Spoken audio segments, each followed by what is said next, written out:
बिस्मिल्लाहिर्रहमानिर्रहीम। अस्सलाम वालेकुम dear students, I hope you will be fine. जमात शीशम के लिए आपकी उर्दू की वीडियो नंबर 4। आज इस वीडियो में हमने तफ़हीम से मुतल्लिक़ पढ़ना है। आपके सबक उम्मुल मोमिनीन हज़रत खतीजतुल कुबरा रज़ियल्लाहु ताला अन्हा से ही ये तफ़हीम ली गई है। सबसे पहले आपको पता होना चाहिए कि तफ़हीम है क्या चीज़। तफ़हीम में आपके पास एक पैराग्राफ होता है और उसी से रिलेटेड नीचे कुछ क्वेश्चंस दिए जाते हैं। आपने उन सवालात के जवाबात उस पैराग्राफ से तलाश करके उनका जवाब लिखना होता है। अब तफ़हीम है क्या? तफ़हीम अरबी ज़बान का लफ्ज़ है, फ़हम से निकला है जिसके मानी समझना के हैं। तफ़हीम जो है वो अरबी ज़बान का लफ्ज़ है, ये फ़हम से निकला है और इसके मानी समझना के हैं। अब तफ़हीम के लिए जब आपके पास पैराग्राफ आए तो सबसे पहले जो मेन पॉइंट उसका है, आपने उसको पढ़ना है। 2-3 दफ़ा अच्छे तरीके से उसको बार बार आपने उस पैराग्राफ को पढ़ना है। पढ़ने के बाद फिर आपने उसको समझना है। जब आप एक चीज़ को बार बार 2-3 दफ़ा पढ़ेंगे तो वो चीज़ आपको ख़ुद ही समझ में आने लग जाएगी, आपको वो समझ में आ जाएगी। जब आप पढ़ लेंगे, समझ लेंगे तो फिर आप उसको लिखने के काबिल हो जाएंगे। जो पैराग्राफ आपको गिवन है, आप उसको बार बार पढ़ रहे हैं। जब पढ़ रहे हैं तो आप उसको समझ रहे हैं, वो आपको समझ आने लग जाता है। जब ये पढ़ना और समझना हो जाता है तो फिर आप उसका जवाब, जो क्वेश्चन आपको दिए गए होते हैं, आप उनका जवाब देने के काबिल हो जाते हैं, यानी कि आप उनका जवाब आसानी से लिख सकते हैं। ये तफ़हीम के 3 पॉइंट्स हैं कि पहले उसको बार बार 3-4 दफ़ा पढ़ें, उसको समझें और फिर आप उसका जवाब लिख लें। ये पैराग्राफ हमने उम्मुल मोमिनीन हज़रत खतीजा रज़ियल्लाहु ताला अन्हा से ही लिया हुआ है। इबारत को पढ़कर दिए गए सवालात के जवाबात दें। हज़रत खतीजा रज़ियल्लाहु ताला अन्हा मक्का की अमीर तरीन ख़ातून थीं।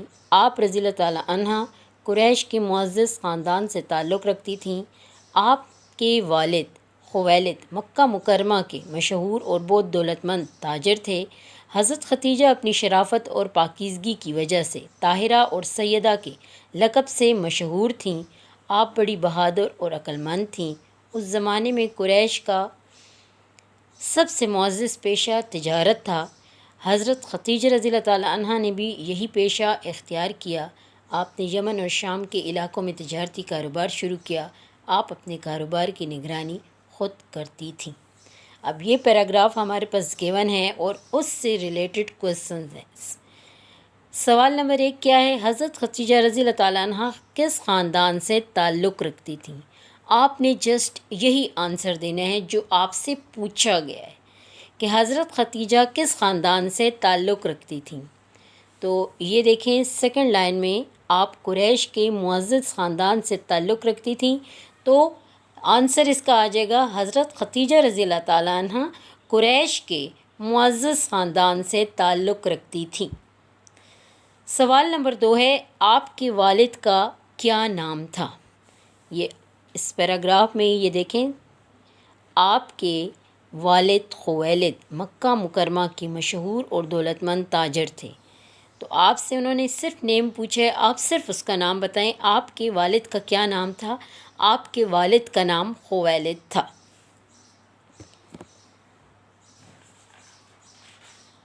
क्वेश्चन नंबर 3 है, हज़रत खतीजा किन अलकाब से मशहूर थी?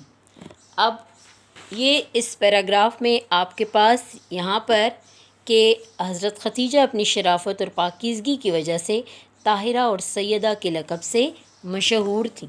तो आपने उसका आंसर भी ऐसे ही लिखना है कि हज़रत खतीजा रज़ियल्लाहु ताला अन्हा अपनी शराफ़त और पाकीज़गी की वजह से ताहिरा और सैयदा के अलक़ाब से मशहूर थीं।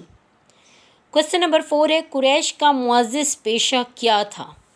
قریش کا معزز پیشہ، یہاں پیراگراف میں یہ آپ کے پاس یہ دیکھیں، اس زمانے میں قریش کا معزز پیشہ تجارت تھا، تو آپ نے آنسر بھی اس کا یہ لکھنا ہے کہ قریش کا معزز پیشہ تجارت تھا۔ کوسچن نمبر 5 ہے، حضرت خدیجہ رضی اللہ تعالیٰ عنہ نے کن علاقوں میں اپنا تجارتی کاروبار شروع کیا؟ یہاں پیراگراف میں آپ کے پاس لاسٹ میں ہے کہ انہوں نے، یعنی آپ نے یمن اور شام کے علاقوں سے اپنا تجارتی کاروبار جو تھا وہ شروع کیا، تو آنسر بھی آپ کا یہی آئے گا کہ حضرت خدیجہ رضی اللہ تعالیٰ عنہ نے یمن اور شام کے علاقوں سے اپنا تجارتی کاروبار شروع کیا۔ اگر آپ کے پاس اس 5 کویسچنس کے علاوہ اگر 4 کویسچن آتے ہیں اور 5 کویسچن آپ کے پاس یہ آ جاتا ہے کہ اس عبارت کا موضوع عنوان تجویز کریں، تو عنوان کا مطلب کیا ہوتا ہے؟ آپ نے یہ صرف آپ کو سمجھانے کے لیے کہہ رہے ہیں کہ تفہیم میں اگر عنوان کا کویسچن آ جاتا ہے تو آپ نے اس کا 1 ورڈ، عنوان کا مطلب کیا ہوتا ہے، جسٹ ایک ورڈ میں اس کو آپ نے بتانا ہے۔ جیسے آپ کوئی کہانی لکھتے ہیں، آپ کے پاس اس کا نتیجہ دیا گیا ہوتا ہے کہ دیے گئے نتیجے پر کہانی لکھیں، نتیجہ آپ کے پاس ہوتا ہے لیکن آپ اس کہانی کو کوئی نام دیتے ہیں۔ ایسے ہی ہے نا، جیسے فطرت کبھی نہیں بدلتی، تو آپ اس کہانی کا نام کچھوا اور بچھو، اس کہانی کو نام دیتے ہیں۔ اسی طرح آپ کی تفہیم میں بھی یہی ہے، آپ نے اس میں دو جب آپ کے پاس یہ کویسچن آئے کہ اس عبارت کا موضوع عنوان تجویز کریں، تو آپ نے 2 لائنوں میں یا ایک پوری، جیسے ابھی اس کا آنسر تھا کہ یمن اور شام کے علاقوں میں، تو اس طرح کی لائن میں آپ نے آنسر نہیں دینا ہوتا، عنوان جسٹ ایک ورڈ میں۔ اگر اب آپ کو اس پیراگراف کا کہا جائے کہ اس پیراگراف کا مناسب یا موضوع عنوان تجویز کریں، تو آپ کیا لکھیں گے؟ آپ اس کا عنوان حضرت خدیجہ رضی اللہ تعالیٰ عنہ اس کا بیسٹ عنوان ہے۔ اس پیراگراف کا موضوع عنوان کیا ہے؟ تو پیراگراف کا موضوع عنوان حضرت خدیجہ رضی اللہ تعالیٰ عنہ، جسٹ ایک ورڈ حضرت خدیجہ رضی اللہ تعالیٰ عنہ، یعنی عنوان آپ نے ایسے تجویز کرنا ہوتا ہے۔ امید ہے آپ سب کو سمجھ آئی ہوگی۔ اپنا بہت خیال رکھیے گا۔ اللہ حافظ۔